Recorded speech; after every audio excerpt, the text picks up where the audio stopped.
ओम शांति। ओम शांति। आज की तारीख है 11 दिसंबर 2020।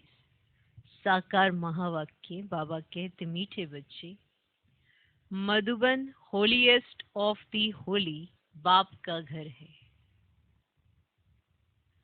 Madhuban holiest of the Holi बाप का घर है। यहाँ तुम किसी भी पतित को नहीं ला सकते। यहाँ तुम किसी भी पतित को नहीं ला सकते। बाबा कहते मीठे बच्चे, Madhuban holiest of the Holi बाप का घर है। यहाँ तुम किसी भी पतित को नहीं ला सकते। आज का प्रश्न, इस ईश्वरीय मिशन में जो पक्के निश्चय बुद्धि हैं उनकी निशानियां क्या होंगी? इस ईश्वरीय मिशन में जो पक्के निश्चय बुद्धि हैं उनकी निशानियां क्या होंगी? जो पक्के निश्चय बुद्धि है उनकी निशानियां क्या होंगी?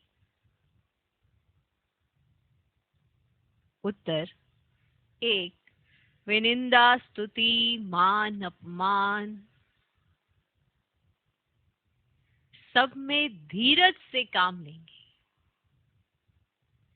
विनिंदा स्तुति मान अपमान सब में धीरज से काम लेंगे। दूसरा, क्रोध नहीं करेंगे। दूसरा, क्रोध नहीं करेंगे। तीसरा, किसी को भी दैहिक दृष्टि से नहीं देखेंगे। किसी को भी दैहिक दृष्टि से नहीं देखेंगे। आत्मा को ही देखेंगे। आत्मा होकर बात करेंगे। आत्मा को ही देखेंगे। आत्मा होकर बात करेंगे। चौथा, स्त्री पुरुष साथ में रहते कमल फूल समान रहेंगे। स्त्री पुरुष साथ में रहते कमल फूल समान रहेंगे। पांचवा, किसी भी प्रकार की तमन्ना नहीं रखेंगे, माना इच्छा नहीं रखेंगे। किसी भी प्रकार की तमन्ना नहीं रखेंगे, माना इच्छा नहीं रखेंगे, किसी भी प्रकार की। तो प्रश्न है, इस ईश्वरीय मिशन में जो पक्के निश्चय बुद्धि हैं उनकी निशानियां क्या? उत्तर, वे स्तुति निंदा मान अपमान सब में धीरज से काम लेंगे। दूसरा, क्रोध नहीं करेंगे। तीसरा, किसी को भी दैहिक दृष्टि से नहीं देखेंगे। आत्मा को ही देखेंगे। आत्मा होकर बात करेंगे। चौथा, स्त्री पुरुष साथ में रहते कमल फूल समान रहेंगे। पांचवा, किसी भी प्रकार की तमन्ना माना इच्छा नहीं रखेंगे। आज का गीत है, जले न क्यों परवाना। ओम शांति। रूहानी बच्चों प्रति रूहानी बाप समझा रहे हैं, अर्थात भगवान पढ़ा रहे हैं रूहानी स्टूडेंट्स को। उन स्कूलों में जो बच्चे पढ़ते हैं उन्हें कोई रूहानी स्टूडेंट नहीं कहेंगे। वे तो हैं ही आसुरी विकारी संप्रदाय के। आगे तुम भी आसुरी अथवा रावण संप्रदाय के थे। अब राम राज्य में चलने के लिए 5 विकार रूपी रावण पर जीत पाने का पुरुषार्थ कर रहे हो। यह जो नॉलेज प्राप्त नहीं करते उन्हों को समझाना पड़ता है तुम रावण राज्य में हो। खुद समझते नहीं है। तुम अपने मित्र संबंधी आदि को कहते हो हम वेद के बाप से पढ़ते हैं, तो ऐसे नहीं कि वे निश्चय करते हैं। आप अपने मित्र संबंधियों को कहते हैं ना कि हम वेद के बाबा से पढ़ते हैं, तो ऐसे नहीं कि वो झट निश्चय कर लेते हैं। कितना भी बाप कहें या भगवान कहें तो भी निश्चय नहीं करते। नए को तो यहाँ आने का हुक्म नहीं है।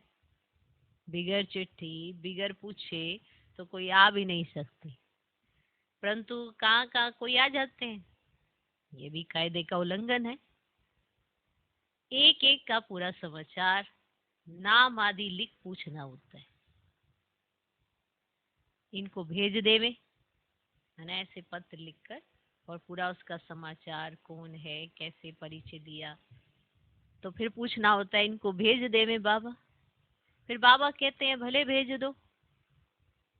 अगर आसुरी पतित दुनिया के स्टूडेंट होंगे तो बाप समझाएंगे। वे पढ़ाई तो विकारी पतित पढ़ाते हैं, ये ईश्वर पढ़ाते हैं। उस पढ़ाई से पाई पैसे का दर्जा मिलता है। भल कोई वहां बहुत बड़ा इम्तिहान पास करते हैं ना, फिर कहाँ तक कमाते रहेंगे। विनाश तो सामने खड़ा है, नेचुरल कैलेमिटीज भी सब आने वाली है, ये भी तुम समझते हो। जो नहीं समझते उन्हों को बाहर विजिटिंग रूम में बिठाए समझाना होता है। अब यह है ईश्वरीय पढ़ाई, इसमें निश्चय बुद्धि विजयंती होंगे। देखो निश्चय करेंगे तभी तो विजयंती होंगे ना। अब ईश्वर पर जितना निश्चय होगा तो निश्चय बुद्धि विजयंती होंगे, अर्थात विश्व पर राज्य करेंगे। अब रावण संप्रदाय वाले तो ये जानते नहीं।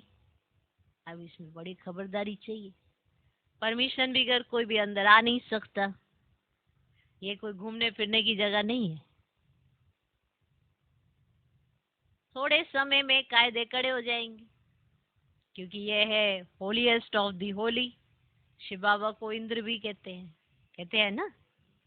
अब ये इंद्र सभा है। 9 रत्न अंगूठी में भी पहनते हैं ना। अब 9 रत्नों की अंगूठी होती है, उसमें नाम भी रखे होते हैं ना। अब उन रत्नों में नीलम भी होता है, पन्ना मानिक भी होता है ना। अब यह नाम सब नाम रखे हुए हैं। परियों के भी नाम है ना। अब तुम परियां उड़ने वाली आत्माएं हो, अब तुम्हारा ही वर्णन है। परंतु मनुष्य इन बातों को कुछ भी समझते नहीं है। तो बात समझ में आती है कि मनुष्य नहीं समझते इन बातों। अब अंगूठी में भी रतन जब डालते हैं तो उनमें कोई पुखराज नीलम पेरूज भी होते हैं। कोई का दाम 1000 रुपया तो कोई का दाम 10-20 रुपया है ना। कहने को तो रतन ही कहलाई जाते हैं, पर दाम बड़ा ऐसा है। अब बच्चों में भी नंबरवार है।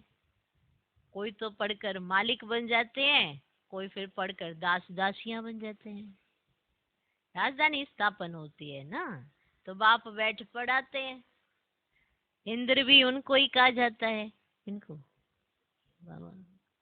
ये ज्ञान वर्षा है। अब ज्ञान तो सिवाय बाप के कोई दे ना सके।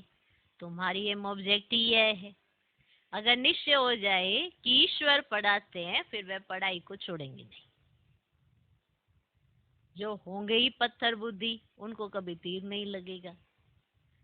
आकर चलते चलते फिर गिर पड़ते हैं। 5 विकार आधा कल्प के शत्रु हैं। माया देह अभिमान में लाकर थप्पड़ मार देती है। फिर आश्चर्यवत सुनंती कथनती भागंती हो जाती। ये माया बड़ी दुष्टर है, एक ही थप्पड़ से गिरा देती है। समझते हम कभी नहीं गिरेंगे, फिर भी माया थप्पड़ लगा देती है। यहाँ स्त्री पुरुष दोनों को पवित्र बनाया जाता है। सो तो ईश्वर के सिवाय कोई बना ना सके। अब यह है ईश्वरीय मिशन। अब बाप को खेवैया भी कहा जाता है। तुम हो नैया, बाबा है खेवैया। खेवैया आते हैं सभी की नैया को पार लगाने। अब कहते भी तो है ना कि सच की नैया डोलेगी लेकिन परंतु डूबेगी नहीं। कितने ढेर के ढेर मठ पंथ हैं। ज्ञान और भक्ति की जैसे लड़ाई होती है, कभी भक्ति की भी विजय होगी, आखिर तो ज्ञान की विजय होगी। अब भक्ति की तरफ देखो, कितने बड़े बड़े योद्धे हैं। ज्ञान मार्ग की तरफ भी कितने बड़े बड़े योद्धे हैं। अर्जुन भीम आदि नाम रखे हैं। अब यह तो सब कहानियां बैठ बनाई हैं। गायन तो तुम्हारा ही है। हीरो हीरोइन का पार्ट तुम्हारा अभी बज रहा है। इस समय ही युद्ध चलती है। तुम्हारे में भी बहुत हैं जो इन बातों को बिल्कुल समझते ही नहीं है। जो अच्छे अच्छे होंगे उनको ही तीर लगेगा, 3rd क्लास तो बैठ ना सके। दिन प्रतिदिन बहुत कड़े कायदे होते जाएंगे। पत्थर बुद्धि जो कुछ नहीं समझते उनको तो यहाँ बैठना भी बेकायदे है। ये हॉल होलीएस्ट ऑफ होली है। पॉप को होली कहते हैं। यह तो बाप है होलीएस्ट ऑफ होली। बाप कहते हैं इन सभी का मुझे कल्याण करना है। ये सब विनाश हो जाने वाले हैं। ये भी कोई सब थोड़े ही समझते हैं। भर सुनते हैं परंतु एक कान से सुन दूसरे कान से निकाल देते हैं। ना कुछ धारण करते हैं ना कराते हैं। ऐसे गूंगे बहरे भी बहुत है। बाप कहते हैं hear no evil, see no evil, think no evil, talk no evil. अब ये तो बंदर का चित्र दिखाते हैं, परंतु यह तो मनुष्यों के लिए कहा जाता है। मनुष्य इस समय बंदर से भी बदतर है। नारद की भी कहानी बैठ बनाई है। उनको बोलो तुम अपनी शक्ल तो देखो, 5 विकार तो अंदर में है नहीं, देखो तो सही कि तुम्हारे अंदर में 5 विकार तो नहीं है। जैसे साक्षात्कार होता है ना, हनुमान का भी साक्षात्कार होता है ना। बाप कहते कल्प कल्प यह होता है। अब सत्युग में ये सब कुछ भी बातें होती नहीं, ये पुरानी दुनिया ही खत्म हो जाएगी। जो पक्के निश्चय बुद्धि हैं वे समझते हैं कल्प पहले भी हमने ये राज्य लिया था। बाप कहते बच्चे अब दैवी गुण धारण करो, कोई बेकायदे काम नहीं करो, स्तुति निंदा सब में धीरज धारण करना है, क्रोध नहीं होना चाहिए। तुम कितने ऊंचे स्टूडेंट हो, भगवान बाप पढ़ाते हैं, वे डायरेक्ट पढ़ा रहे हैं, फिर भी कितने बच्चे भूल जाते हैं क्योंकि साधारण तन है ना। बाप कहते देदारी को देखने से तुम इतना उठ नहीं सकेंगे। आत्मा को देखो, आत्मा यहाँ भृगुटी के बीच रहती है। अब आत्मा सुनकर कान हिलाती है। हमेशा आत्मा से बात करो। तुम आत्मा शरीर रूपी तख्त पर बैठी हो, तुम तमो प्रधान थी, अब सतो प्रधान बनो। अपने को आत्मा समझ बाप को याद करने से देह का भान छूट जाएगा। आधा कल्प का देह अभिमान रहा हुआ है, इस समय सब देह अभिमानी है। अब बाप कहते देह ही अभिमानी बनो। आत्मा ही सब कुछ धारण करती है, खाती पीती सब कुछ आत्मा करती है। बाप को तो अभोक्ता कहा जाता है, वह निराकार, ये शरीरधारी सब कुछ करते हैं। वे खाता पीता कुछ नहीं, अभोक्ता है, तो इसकी फिर वो लोग कॉपी बैठ करते हैं। अब बाबा अभोक्ता है ना, तो उन्होंने कॉपी बैठ की है। कितना मनुष्य को ठगते हैं। तुम्हारी बुद्धि में अभी सारा ज्ञान है, कल पहले जिन्होंने समझा था वही समझेंगे। बाप कहते मैं ही कल्प कल्प आकर तुमको पढ़ाता हूँ और साक्षी हो देखता हूँ। नंबरवार पुरुषार्थ अनुसार जो पढ़ा था वे पढ़ेंगे, टाइम लगता है। अब कहते हैं कलयुग अभी 40,000 वर्ष शेष है, तो घोर अंधियारे में है ना, इसको अज्ञान अंधियारा कहा जाता है। अब भक्ति मार्ग और ज्ञान मार्ग में देखो बच्चे रात दिन का फर्क है, यह भी समझने की बात है। बच्चे बड़ी खुशी में डूबे हुए रहने चाहिए, सब कुछ है, कोई तमन्ना नहीं है। जानते हैं कल पहले मिसल हमारी सब कामनाएं पूरी होती हैं, इसलिए पेट भरा रहता है। जिनको ज्ञान नहीं उनका थोड़े पेट भरा रहेगा। कहा जाता है ना खुशी जैसी खुराक नहीं। अब जन्म जन्मांतर की राजाई मिलती है, दास दासी बनने वालों को इतनी खुशी नहीं रहेगी। पूरा महावीर बनना है, माया हिला ना सके।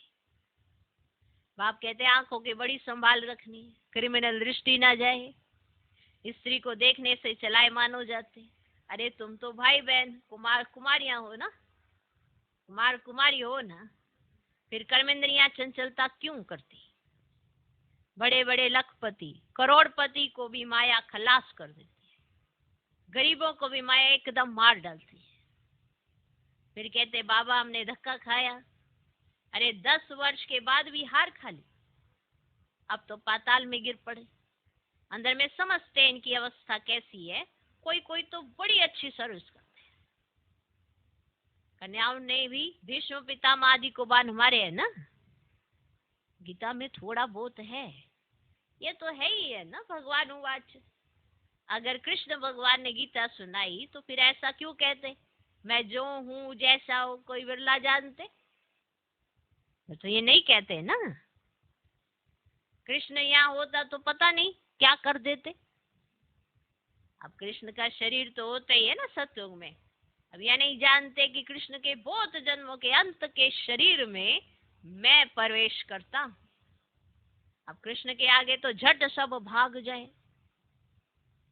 उपाधि आते हैं तो कितना झुंड जाकर इकट्ठा होता है।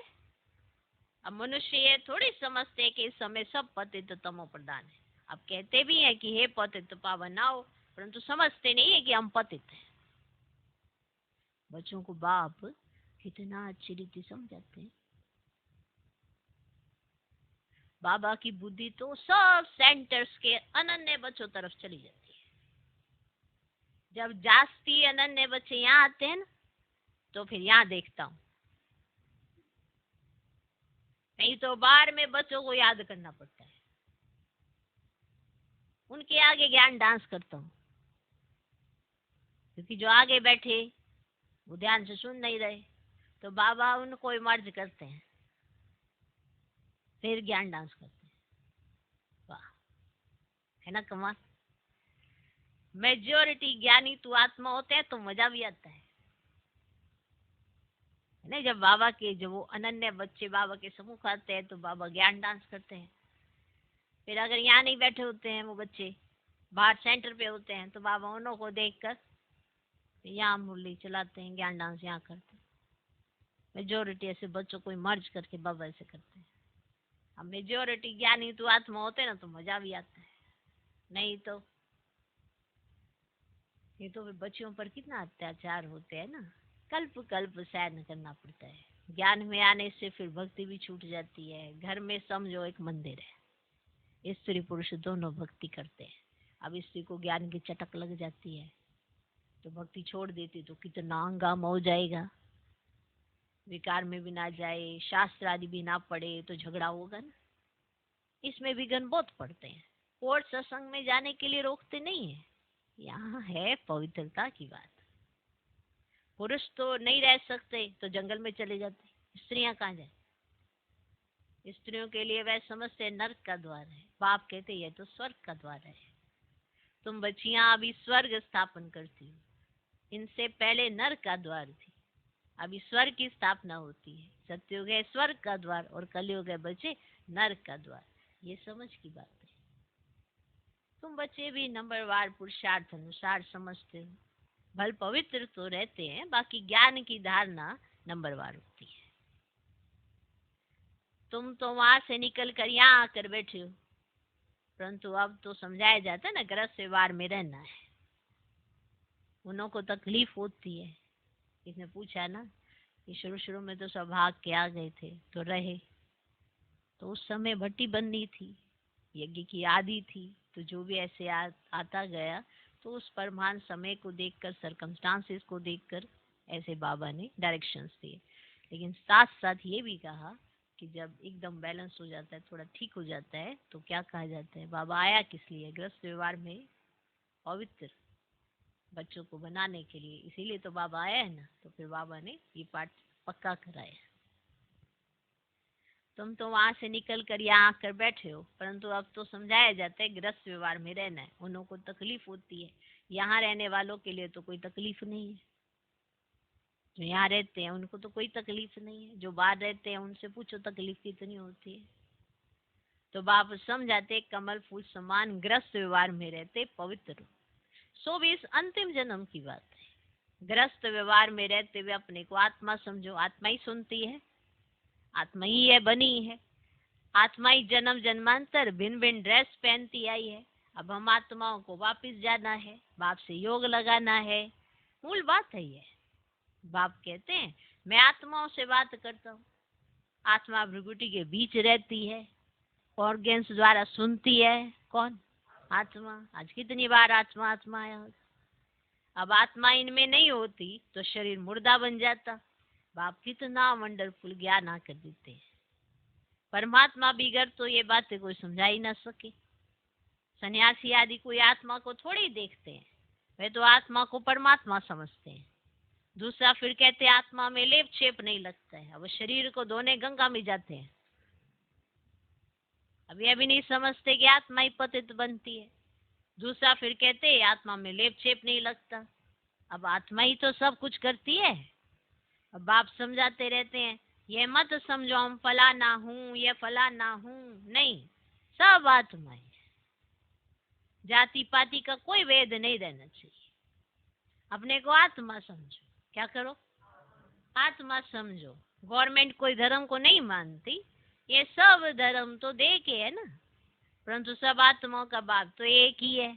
देखना भी आत्मा को है, सभी आत्माओं का स्वधर्म शांत है। अच्छा, मीठे मीठे सिकिला दे बच्चों प्रति माता पिता बाप दादा के याद प्यारो गुड मॉर्निंग। रूहानी बाप की रूहानी बच्चों को नमस्ते। हम रूहानी बच्चों की भी रूहानी बाप को नमस्ते नमस्ते नमस्ते। Good morning good morning good morning. धारणा के लिए मुख्य सार पहला पॉइंट, जो बात काम की नहीं है उसे एक कान से सुन दूसरे से निकाल देना। जो बात काम की नहीं है उसे एक कान से सुन दूसरे से निकाल देना है। Hear no evil, see no evil। बाप जो शिक्षाएं देता है उसे धारण करना है। जो बात काम की नहीं है उसे एक कान से सुन दूसरे से निकाल देना है। Hear no evil, see no evil। बाप जो शिक्षाएं देता है उसे धारण करना है। दूसरा पॉइंट, कोई भी हद की तमन्नाएं नहीं रखनी है। कोई भी हद की तमन्नाएं नहीं रखनी है। आंखों की बड़ी संभाल रखनी है। आंखों की बड़ी संभाल रखनी है। क्रिमिनल दृष्टि ना जाए। क्रिमिनल दृष्टि ना जाए। कोई भी कर्मेंद्री चलायमान ना हो। कोई भी कर्मेंद्री चलायमान ना हो। खुशी से भरपूर रहना है। खुशी से भरपूर रहना है ना, खुशी से भरपूर रहना है। कोई भी हद की तमन्नाएं नहीं रखनी है। आंखों की बड़ी संभाल रखनी है। क्रिमिनल दृष्टि ना जाए। कोई भी कर्मेंद्री चलायमान ना हो। खुशी से भरपूर रहना है। आज का वरदान, अटेंशन रूपी घृत द्वारा आत्मिक स्वरूप के सितारे की चमक को बढ़ाने वाले आकर्षण मूर्त भव। अटेंशन रूपी घृत द्वारा आत्मिक स्वरूप के सितारे की चमक को बढ़ाने वाले आकर्षण मूर्त भव। जब बाप द्वारा, नॉलेज द्वारा आत्मिक स्वरूप का सितारा चमक गया तो बुझ नहीं सकता, लेकिन चमक की परसेंटेज कम और ज्यादा हो सकती है। ये सितारा सदा चमकता हुआ सबको आकर्षित तब करेगा जब रोज अमृत वेले अटेंशन रूपी घृत डालते रहेंगे। जैसे दीपक में घृत डालते हैं तो वह एक रस जलता है, ऐसे संपूर्ण अटेंशन देना अर्थात बाप के सर्व गुण व शक्तियों को स्वयं में धारण करना। इसी अटेंशन से आकर्षण मूर्त बन जाएंगे।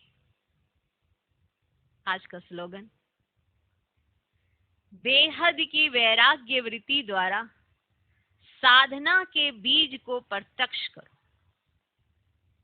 बेहद की वैराग्य वृत्ति द्वारा साधना के बीज को प्रत्यक्ष करो।